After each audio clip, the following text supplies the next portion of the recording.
వెండి బార్లంటే ఇలా ఉంటాయన్నమాట. మరి కొన్ని చోట్ల బిస్కెట్‌ల్లా అట్లా ఉంటాయేమో నాకైతే ఐడియా లేదు. మా షాప్‌లో అయితే ఇలాగిచ్చారన్నమాట అండి.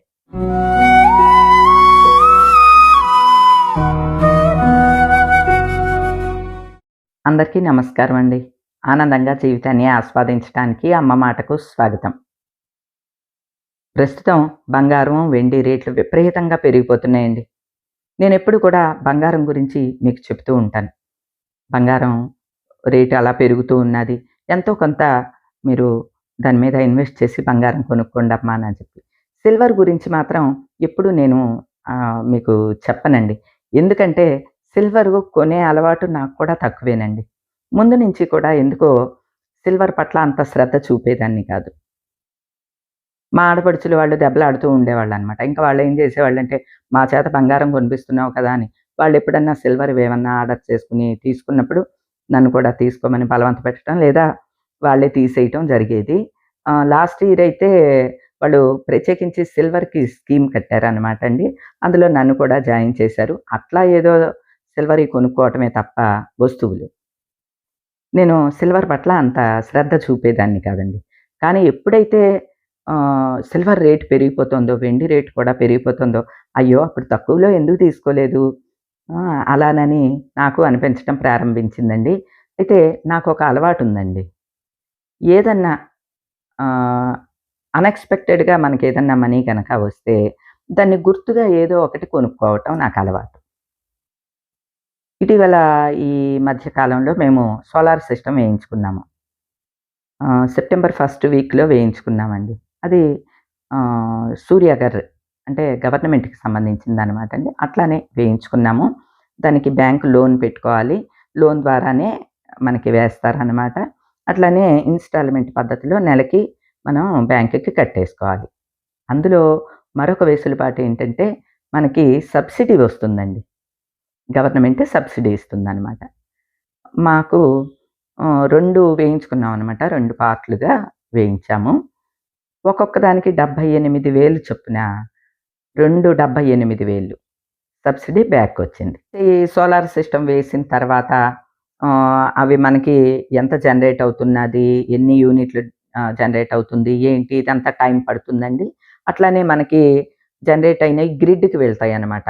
Current units. గ్రిడ్‌కి వెళ్ళి మనకేమన్నా మిగిలినయా ఏంటి ఇదంతా కూడా ఒక లైన్‌లో పడటానికి 2 మంత్స్ పడుతుందండి.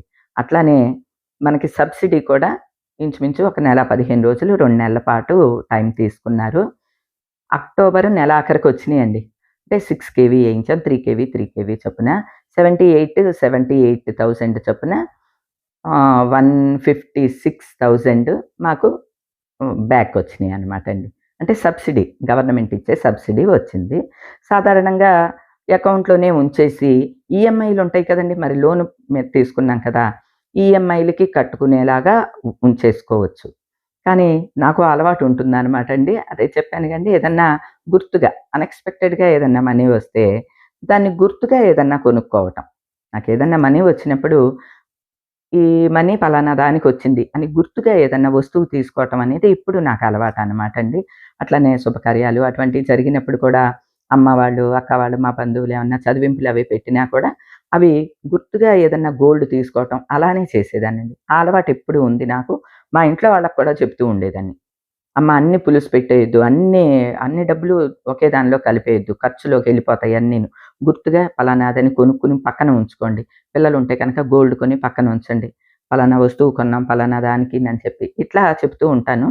అదే అలవాటు మీద నాకు సబ్సిడీ వెనక్కొచ్చింది కదండీ! 1,56,000 వచ్చింది. ఆ మూమెంట్‌లో సిల్వరు ఇంచుమించు అదే రేట్‌లో ఉన్నాదండి. సరే ఈసారి నేను సిల్వర్ కొనుక్కుంటానండి 1 కేజీ అని చెప్పి మా వారిని ఒప్పించాను.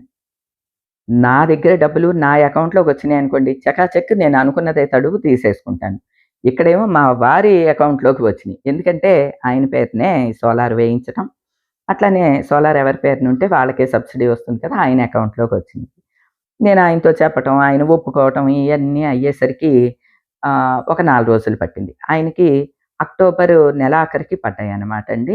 సరే ఇక నవంబర్ 1 తారీఖునన్నా అట్‌లీస్ట్ ఏవండీ 1 తారీఖునండి నేను ఒక కేజీ వెండి కొనుక్కుంటానండి గుర్తుగా ఉంటద్దండి అననంటే, సరే అని అన్నారు. నవంబర్ 2న ఆ ఇంట్లోకి వెళ్ళామనమాట అండి. మా పాత ఇల్లు ఉంటుంది చూడండి డ్యూప్లెక్స్ హౌసు.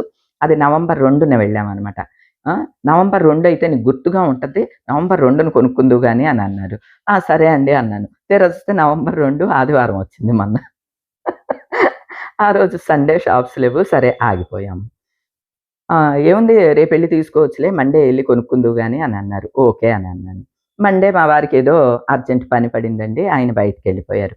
ఇంకా ఆ తర్వాత ఏదో ఆయన హడావిడిలో ఆయన ఉన్నారు. నా బిజీలో నేనున్నాను. 10 రోజుల పాటు ఇక వీలవ్వలేదండి. అంటే ఏదన్నా మనం సంకల్పించుకున్నప్పుడు అది ఆ క్షణాన అయితే ఓకేనండి. లేదనుకోండి ఇలానే అవుతాయనమాట. లేటే అయిపోతాయి. ఇక 11 లేదు 12వ తారీఖున ఆ రోజున మాత్రం ఇంకా గట్టిగా మా వారితోటి దెబ్బలాడి, "నేను వెండి తీసుకుంటానండి పెరిగిపోతోంది రేటు" అని చెప్పి లేదు నేనిట్లాగా కనుక్కొని ఇలా అంటే లేట్ అయిపోతుంది. పదండి, పదండి అని షాపుకి తీసుకెళ్ళా. ఆ రోజున ఎంతుందో తెలుసా అండి? రూ. 1,73,000 ఉంది కేజీ.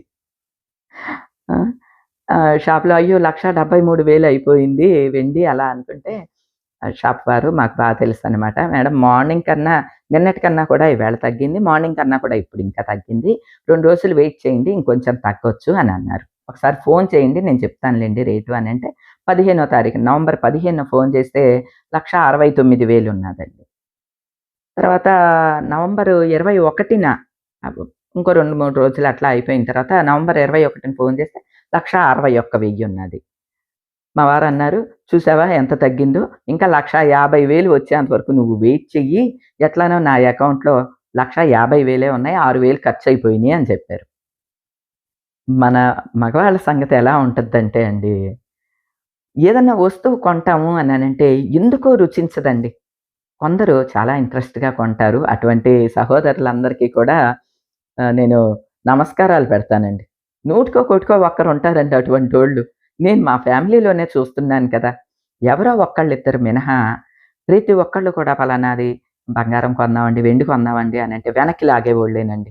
ఏదో ఒక వంక అనమాట. వాళ్ళు అదేదో పాడు చేసేద్దాం డబ్బులు అలా అని కాదు. ఎందుకో వాళ్ళకి రుచించదు. ఎందుకంటే బంగారం, వెండి అనేయి ఇది ఆడవాళ్ళకి సంబంధించినియి అనే ఒక ముద్ర కొన్నేళ్ల నుంచి పడిపోయిందండి వాళ్ళకి అంతే. దాని మీదట వాళ్ళంతా ఇష్టపడరు. ఎప్పుడైతే 1,50,000 నా అకౌంట్‌లో ఉన్నాయి. 1,50,000కి వచ్చినప్పుడు కొనుక్కుందువు గాని అని అన్నారో, బాబు నీకో నమస్కారం. ఆ 1,50,000 నాకివ్వండి. ఎంతుంటే అంత రేటు పెట్టి కొనుక్కుంటా అని చెప్పి 11,000 నేనేసేసి 1,61,000కి నేను వెండి కొనేసుకున్నానండి. కేజీ వెండి. అంటే నేను వెండి అలాగా వస్తువు రూపంలో కాకుండా సాలిడ్‌గా వెండి తీసుకోవటం అనేది తక్కువనే చెప్పాలండి. ఎప్పుడు ఏయన్నా వస్తువులుగానే తీసుకున్నాం. వస్తువులకి, దీనికి తేడా ఏంటంటే, వస్తువులు తీసుకున్నప్పుడు మళ్ళీ మనం అవి మార్చో, లేకపోతే క్యాష్ కావాలి అని అనుకున్నప్పుడు అంత అమౌంటు రాదండి. ఎందుకంటే అందరికీ తెలిసిందే కదా! ఇప్పుడు బంగారాన్ని వస్తువుని తీసుకెళ్ళి మార్చామనుకోండి, తరుగు, మజూరీ అయ్యి, టంకాలు, గింకాలు అన్నీ కూడా ఎట్లా పోతాయో వెండికి కూడా అంతే అండి. వెండికైతే ఇంకా ఎక్కువ పోతాయన్నమాట. అందువల్ల సరే వస్తువుగా కాదు. నాకు ఇది ఒక ఇన్వెస్ట్‌మెంట్‌గా లేదా ఒక గుర్తుగా ఈ కేజీ వెండి గుర్తుగా అని సాలిడ్‌గా తీసుకున్నాను కదా! సాలిడ్‌గా వెండి ఎలా ఉంటుందో ఇదిగో మీకు చూపిస్తాను చూడండి ఇలాగా. అంటే ఒక్కో చోట ఒక్కో రకంగా ఉండొచ్చు. కొన్ని చోట్ల కడ్డీల్లా ఉంటుంది. కొన్ని చోట్ల ఇటుకల్లాగా ఉంటుంది. అలా కదా! మేము తీసుకున్నది ఇలా అన్నమాట అండి.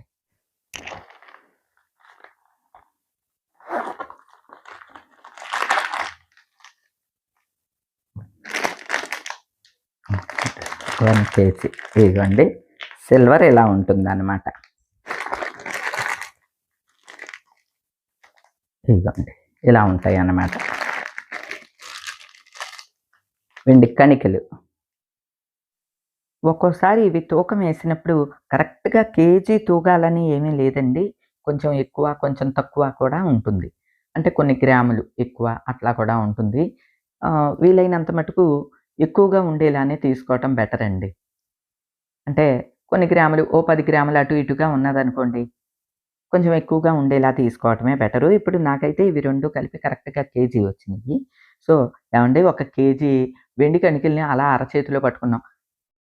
వీటి ఖరీదు ఇప్పుడు 4,00,000 అనంటే మతిపోతోందండి. ఈ కణికిల్లాగా తీసుకోవటం వలన మనకు ఇంకో ఉపయోగం ఏంటంటే చక్కగా లాకర్‌లో కూడా పెట్టేసుకోవచ్చండి. వీలుగా ఉంటాయన్నమాట. వస్తువులనుకోండి, వెండి వస్తువులు లాకర్‌లో పట్టవు కదా! పెద్ద లాకర్ ఉండాలి. ఇది చిన్న లాకర్‌లోనైనా పట్టేస్తాయి కాబట్టి, ఇట్లా వెండి సాలిడ్‌గా తీసుకోవటం ఉత్తమమండి. ఫైనల్‌గా 1,50,000 మా వారిస్తే, ఒక 11,000 నేను వేసి 1,61,000కి కేజీ వెండిని కొనటం జరిగిందనమాట అండి. ఇట్లా సాలిడ్ వెండిని తీసుకోవటం జరిగింది. ఫస్ట్ డే నేను వెళ్ళినప్పుడు 1,73,000 ఉన్నదండి. అప్పుడైనా నా చేతియి పడేయి. కొన్నాళ్ళు వెయిట్ చేయటం జరిగింది. ఆ తర్వాత కొంత డబ్బులు తగ్గితే నేను కూడా వేయటం జరిగిందనమాట అండి. ఎలాగైతే ఏంటండి, ఇద్దరం అంటే భార్యాభర్త ఇద్దరం ఒక మాట అనుకుని ఒక వస్తువుని కొనుక్కున్నప్పుడు కొంచెం జరుగుతాయండి. ఒక 4 గొడవలు జరుగుతాయి. 10 సార్లు మాట్లాడుకుంటాం. "నువ్వు అలా చేసావు. నువ్వు అప్పుడు అది కొన్నావు. అది నష్టపోయాం. ఇప్పుడు ఇది చేసావు. ఇది నష్టపోయాం." ఇలాంటియన్నీ తవ్వుకుంటామండి. ఉంటాయి. ఎందుకంటే ఇది లైఫ్ కదా! అన్నీ ఉంటాయండి. కానీ భార్యాభర్త ఇద్దరు కూడా ఒక్క మాట మీదుండి ఇటువంటి ఇన్వెస్ట్‌మెంట్‌లు రూపంలో అంటే పిల్లలున్న వాళ్ళైతే మరింత జాగ్రత్త పడండి. ఎందుకంటే పిల్లల పెళ్ళిళ్ళకి మనం అంతో ఇంతో బంగారం పెట్టాలి, వెండి పెట్టాల్సుంటుంది. అప్పటికప్పుడు కొనే కన్నా కూడాని ఇట్లా మనం కొంత సిద్ధం చేసుకొని ఉంచుకున్నామనుకోండి, మనకి సులువుగా ఉంటుంది. సాధారణంగా మగవాళ్ళందరూ అనే మాట ఒకటుంటుందండి. పిల్లల పెళ్ళిళ్ళకా? ఇప్పుడు డబ్బులు జాగ్రత్త చేస్తే పలానా దాంట్లో ఇన్వెస్ట్ చేశామనుకో బాగా పెరుగుద్ది. అప్పుడు వాళ్ళకి నచ్చిన వేరైటీసు, నచ్చిన మోడల్స్ కొనొచ్చు. ఇప్పుడే కొంటే ఓల్డ్ మోడల్స్ అయిపోతాయి. ఇలా చెప్తూ ఉంటారు. పెళ్లి టైంకి అప్పుడు డబ్బులు రెడీ చేసుకుంటే అప్పుడు కొందాం అనేది మగవాళ్ళ వాదన ఉంటుందనమాట అండి. కానీ మన కంటి ముందు ఇలా పెరిగిపోతూ ఉన్నది కదండీ రేటు. అంతో ఇంతో ఆలోచించి తొందరపడి ఎంతో కొంత అమౌంటు దీని మీద పెట్టడం అయితే మంచి పనండి. కానీ ఇప్పుడు ఇంత రేటులో అంటే వెండి కేజీ 4,00,000 దరిదాపు ఉన్న ఈ రేటులో కొనొచ్చా? కొనకూడదా? అన్నది నాకు తెలీదండి. ఎందుకంటే మనమేమి ఎనలిస్టులం కాదు కదండీ! ఎనలైజ్ చేసి చెప్పటానికి. నేను చేసింది నేను ఎలా కొన్నాను? ఇప్పుడు ఎంతుంది? అనేది మీకెవరికన్నా ఉపయోగపడుతుంది ఇది. అంటే ప్రతి ఒక్కటి కూడా మనం ఎక్స్‌పీరియన్స్ చేసి ఆహ్, తెలుసుకోవాలి అనంటే జీవితకాలం సరిపోదు అని అంటారు చూడండి. అట్లా నేను ఎక్స్‌పీరియన్స్ చేసింది మీకెవరికన్నా ఉపయోగపడుతుందనే ఉద్దేశంతో నేనెప్పుడూ చెప్తూ ఉంటాననమాట అండి. నేనిలా గ్రాము, గ్రాము బంగారం కొనుక్కోవటం అలవాటు. ఇట్లా ఇట్లా వచ్చినియి. అంటే చదివింపులో లేకపోతే ఎవరన్నా పెట్టుబడిలో మన అత్తమామలే పెట్టొచ్చు, అమ్మా, నాన్నే డబ్బులేమన్నా పెట్టొచ్చు పిల్లల చేతిలో. అవి కూడా మీరు ఇట్లాగ ఏదన్నా మదుపు చేస్తూ ఉండండి. పిల్లల పేరున పొదుపు చేసి దేని మీదన్నా ఇన్వెస్ట్ చేస్తూ ఉండండి. అంటే నేను ఆచరించేయే మీకు చెప్తూ ఉంటాననమాట. ఈ వీడియో ఏ ఒక్కరికి ఉపయోగపడినా అండి, నేను చాలా చాలా సంతోషిస్తానండి. ఎందుకంటే నేను కొనుక్కొని ఆనందించే కన్నా కూడాని, నా మాట వల్ల ఎవరన్నా కొనుక్కున్నారు, వాళ్ళు లాభపడ్డారు అని అంటే చాలా సంతోషిస్తానండి. మన ఇంటికి రోజు ఫ్యామిలీ మెంబర్స్, సబ్‌స్క్రైబర్స్ వస్తూనే ఉంటారు.